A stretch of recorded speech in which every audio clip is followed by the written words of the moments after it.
발목 연골은 대부분 수술까지 진행하는 경우가 많습니다. 현재까지 나와 있는 기술 중에서 최고의 방법 중에 하나는 줄기세포를 이용한 연골 재생술이라고 할 수 있습니다. 제가 수술한 분들을 성공률을 봤을 때는 90에서 95%까지는 되게 만족해요.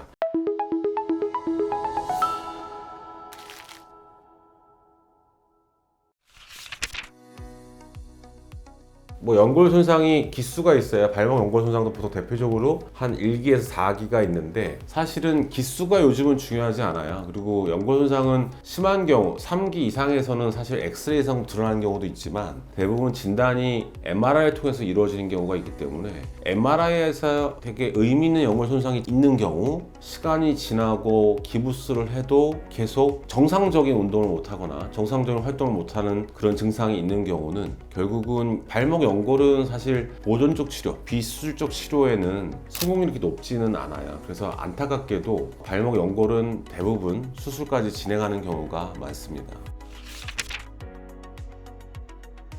대표적으로 알려져 있는 거는 내시경으로 관절경을 하는 미세 천공술, 그리고 요즘은 줄기세포 재생술도 많이 나와 있고, 예전에는 이제 절개를 해서 하는 무릎에서 뼈와 연골을 떼다가 같이 붙이는 자가 골 연골 이식술들이 있었는데, 결국은 성공률의 차이가 좀 있어요. 그래서 예전에도 누차 말씀드렸지만, 사이즈가 작은데 증상이 있는 연골 손상에서 아직까지 스탠다드 치료는 아직까지는 천공술, 미세 골절술입니다. 근데 단점은 사이즈가 좀 어느 정도 크기가 있고, 나이가 특히 한 35세가 넘는 분들한테는 결국 미세 천공술이라는 거는 본인한테 있는 골수에 있는 연골로 분화할 수 있는 줄기세포를 자극하는 수식인데, 이게 아무래도 성공률이 좀 낮아요. 그리고 결론적으로는 우리가 태어날 때 갖고 있는 연골이 초자연골인데, 천공술이 잘 되더라도 재생된 연골은 좀 그거보다는 약한 섬유 연골이거든요. 그래서 사실 요즘 인터넷에 보면 천공술을 해봤자 소용이 없다, 해봤자 1년 2년 쓰면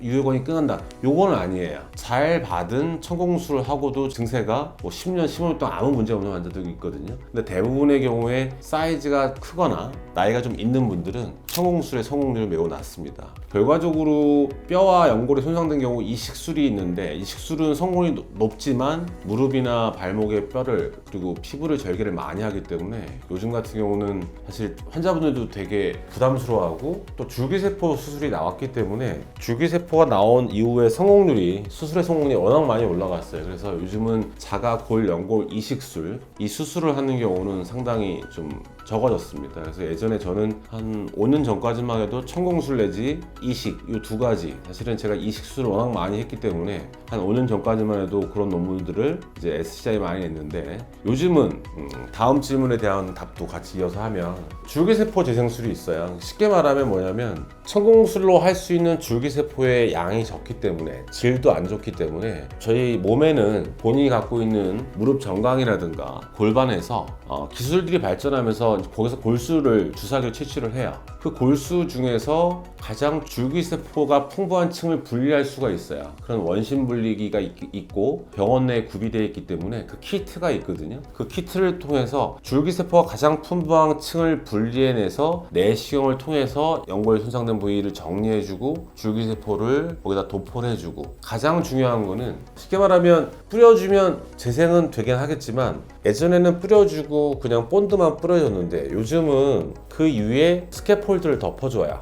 거푸집이죠. 그러니까 뼈 위에 연골이 있어야 되는데 줄기세포를 도포하고 그 위에 스캐폴드 덮어주는 경우가 성공률이 훨씬 올라갑니다. 그래서 안타깝지만 우리나라는 천공술을 아직까지 많이들 하고 있는데, 사실은 단순 천공술에는 한계가 있는 경우가 많기 때문에 유럽이나 미국, 특히 유럽에서는 단순 천공술 하는 경우는 요즘 별로 없고, 대부분은 천공술을 하더라도 아까 말씀드린 스캐폴드를 쓰는 그런 수술을 같이 동반하기 때문에 성공률이 많이 올라가죠. 그래서 결국은 줄기세포가 풍부한 층을 연골 손상된 부위에 도포해주고 그 위에 스캐폴드를 덮는 거예요. 그러게 되면 분화가 촉진이 되거든요. 보통 제가 수술한 분들을 성공률을 봤을 때는 제가 항상 외래에서 말씀드리는데, 손상이 되게 심한 경우에도 평균적으로 100명이 수술하면 90에서 95%까지는 되게 만족해요. 만족한다는 거는 이만하면 됐어가 아니라 저 운동을 해도 뛰어도 축구를 해도 안 아파요. 이런 만족도가 요즘 많이 올라갔기 때문에 요즘 이제 많은 대학병원이나 많은 병원에서도 이제 시작을 한 걸로 알고 알고 있어요. 그래서 사실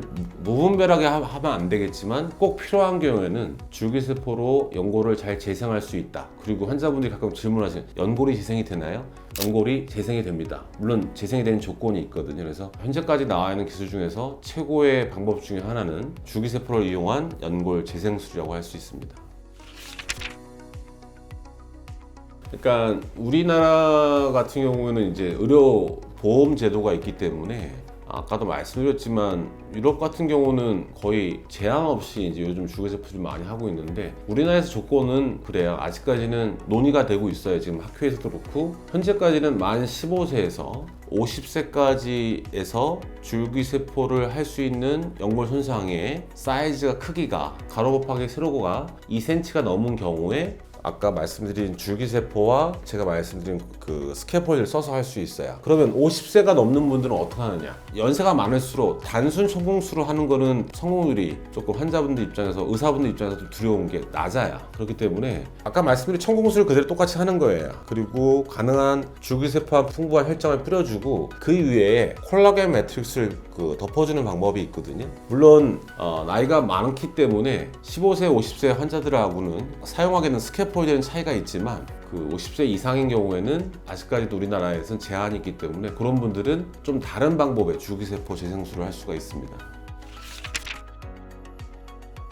되게 안타까운 경우인데 뼈가 완전히 붙은 경우가 있어요. 관절염 기수로 한 4기 되는 분들은 결국은 이제 지방에서나 아니 다른 병원에서 인공관절이나 고정술 같은 수술 많이 듣고 오는데 발목 연골 중에서 한 50% 이상만 남아 있어도 필요한 경우에는 절골술을 하면서 줄기세포 재생술을 통해서 연골을 재생할 수가 있어요. 근데 엑스레이 서서 찍었을 때 뼈가 닿는 분들은 특히 고령에서는 이런 내시경으로 하는 연골 재생술은 받는 건 추천드리지 않습니다. 저도 하지 않지만 다른 병원에서 추천하시더라도 이건 받지 않는 게 좋습니다.